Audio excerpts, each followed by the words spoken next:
The Trillium War.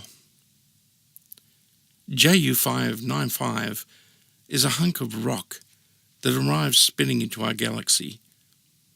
It took over 75,000 years to get here. Its original size can only be estimated. What it hit and how much damage was done is impossible to say, as it travelled on a collision course into our solar system and towards our sun. Normally that wouldn't have been a huge problem. At roughly half the size of our moon, it would have made a little impact, a solar flare or two. But the gravitational pull of larger planets once again saved us from having to find out. It also placed it in solar orbit between Mars and Jupiter. What would become of the most prized possession Earth could have? Trillium. But it didn't come alone. There was a price attached to this new astral body. As we were to learn, Trillium had several properties that bent our thinking on physics. Even a thin coating of Trillium had the strength of steel, and it was also instrumental in creating efficient cold fusion. Its uses soon became limitless as we mined the asteroid.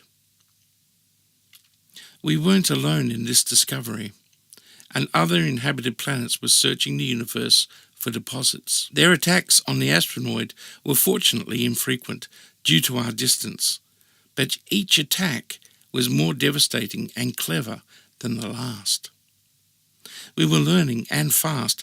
We had to catch up, matching these beings or be crushed in the rush. One of the things we learned early was they don't have a lot of access to water, and they don't really need it either. They used a sonic-based device. It was slow, nowhere near the speed of our water cutters. They used the same technology with their weapons.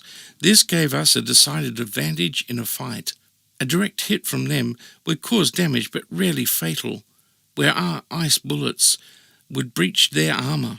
The single-seater Stellar assault craft used cold fusion engines and didn't need constant refueling. The onboard oxygen scrubbers meant that the only item in the craft that needed replenishment was the pilot. 200 assault crafts were stationed on the UNES Retaliation, with 40 craft on permanent patrol. The United Nations Earth Carrier Retaliation was a support and logistics mobile base. Its powerful fusion-based fold drive was capable of interstellar travel and could travel between the Earth and the meteor in 12 hours. The assault craft had one other major design feature that was about to come into play. This is the UNES Retaliation. Did Tillmine Base respond? Go ahead, Retaliation. We have a bogey alert. Recommend you shut down until all clear. Confirmed, Retaliation. Awaiting your all clear. The mine site alarm sounded, and all workers shut down their machines and returned to the main complex. For safety reasons, special areas within the complex contain blast-resistant points. It takes nearly 15 minutes to recall all workers and have them all return to the main airlock. Another 10 to get them out of their suits and locked down in the main protected areas. Of the 40 craft on patrol, it's the pilot known as Crusher that is closer to the blip and answers the request to confirm the sighting. Crusher cranks up the throttle and changes heading to intercept. Icicle and Hammer respond as backup. Back on Retaliation.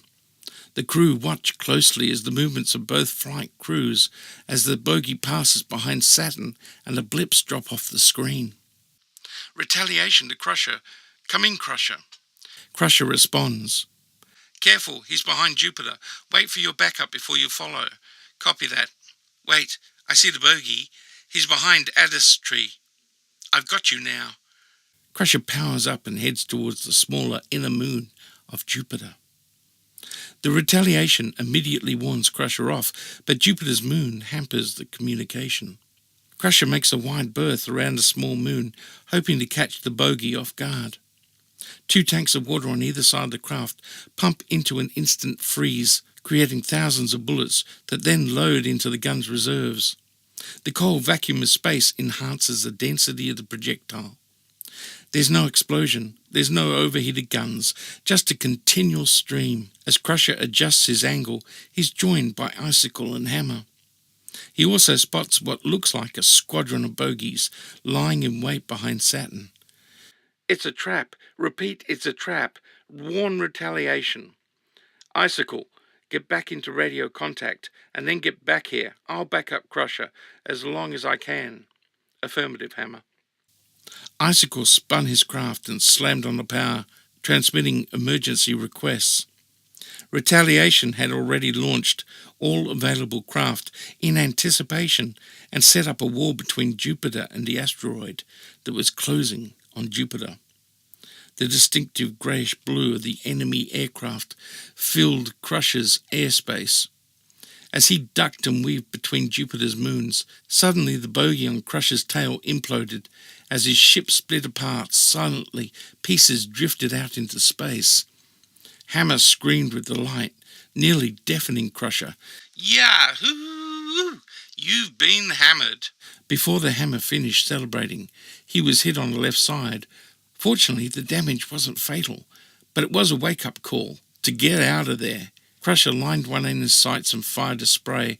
The enemy craft seemed to lose power and head for a small moon. As it approached the landing, the ship transformed into a mech walker. Crusher's craft approached the moon and transformed too. You're not getting out of this fight too easily, said Crusher, as his back stabilizers spun to form the walker's legs. Metal panels on the side of the ship opened to expose the arms, complete with guns. The walker came to rest gently on the moon's surface. The bogey walker started to run at Crusher, covering ground easily with almost no gravity. Crusher held on to the last possible moment before moving his walker to the left. The enemy couldn't stop. He had no choice. The momentum had pushed him forward. Crusher grabbed him from behind with one arm, raised the other, adjusted the gun and fired. He let go of the walker as it fell softly to the ground. Bluish ooze dripped from the holes. Icicle screamed past. Come on, Crusher. Time to lead these freaks to their doom. Crusher runs forward and leaps. Reforming, he pulled the power lever all the way forward and felt the craft kick into gear. The radio that had picked up close range now started to receive chatter as the fleets advanced towards their position. Hammer, Icicle and Crusher with the bogies on their tail. Confronted with the wall heading towards them, the enemy slowed. Outnumbered 2-1, they turned and ran, which made them easy pickings for the fleet. At the debriefing on board the Retaliation, James Franklin, the fleet leader, addressed the pilots. We were lucky today. They've established a weakness in our tracking.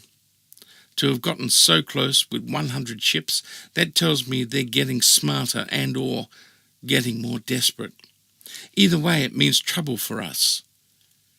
But leader, surely we kicked butt today, called out Hammer. That you did, Hammer. We sent them a message, all right. Yeah, not to fool with the Hammer. That's what I'm talking about. Several of the pilots laughed and patted Hammer on the back. The leader smiled, then looked out at the pilots. No, Hammer.